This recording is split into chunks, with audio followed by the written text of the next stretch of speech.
Hello, I'm Alice Rosenblitt Lacey, and I'd like to share with you today a final project that I put together for the WGS Pedagogy Seminar and also for our Inclusive Pedagogies Showcase.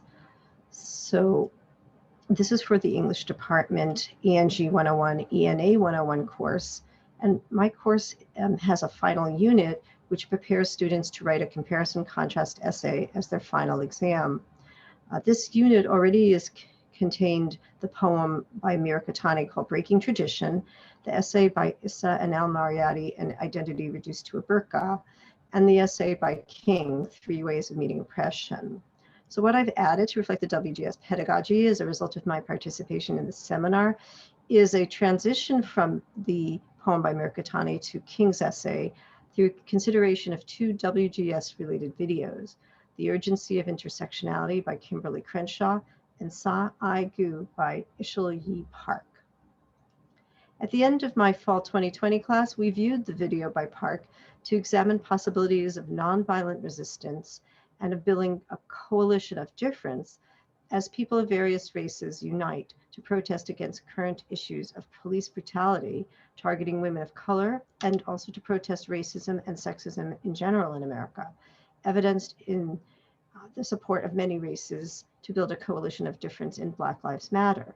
Students responded strongly to the video. One of my students said it gave me goosebumps. Another said she found it inspiring.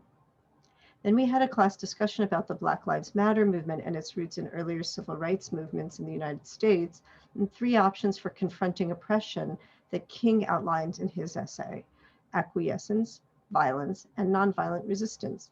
We focused on the idea of building a coalition of difference, which was mentioned in the collection by Fujiwara and Roshanravan, Asian American Feminisms and Women of Color Politics.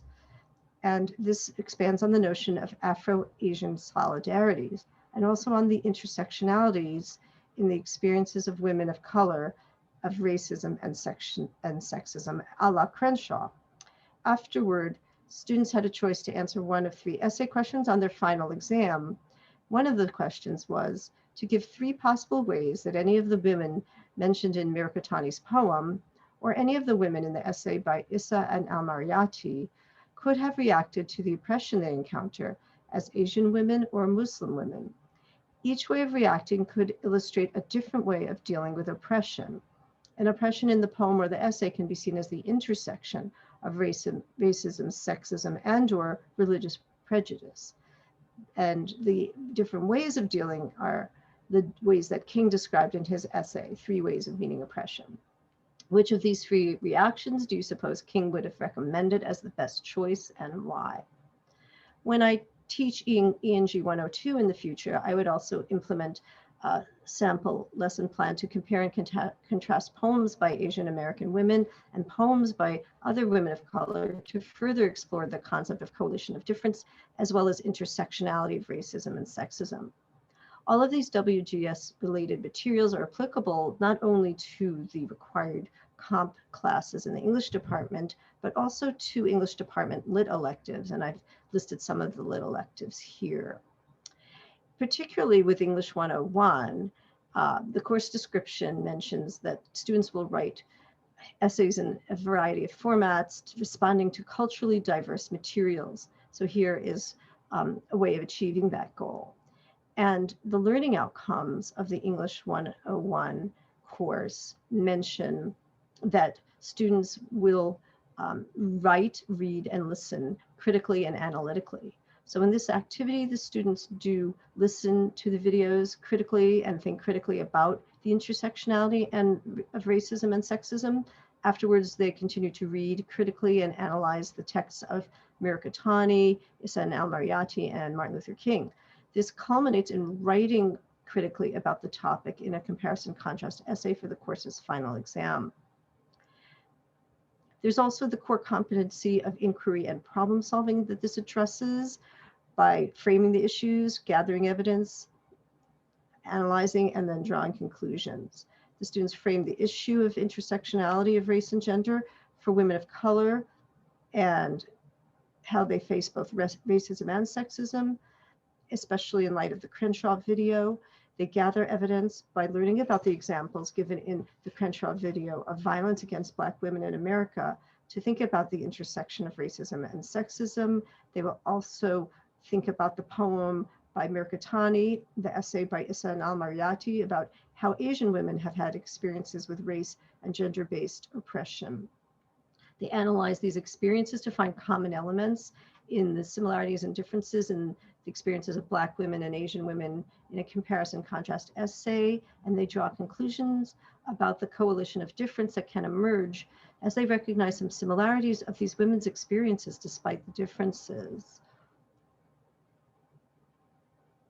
In the collection by Lynn Fujiwara and Roshanravan as editors, called Asian American Feminisms and Women of Color Politics, particularly in the introduction to their collection, they do say a description of the coalition of difference by describing that Asian American women formed alliances with other women of color in the United States by sharing interpretations of their mutual and divergent experiences of racialization and patriarchy, as well as identifying and working toward common political goals.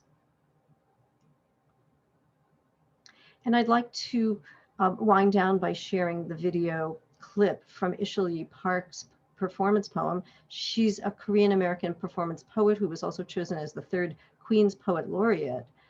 So I will share the ending of her performance poem with you.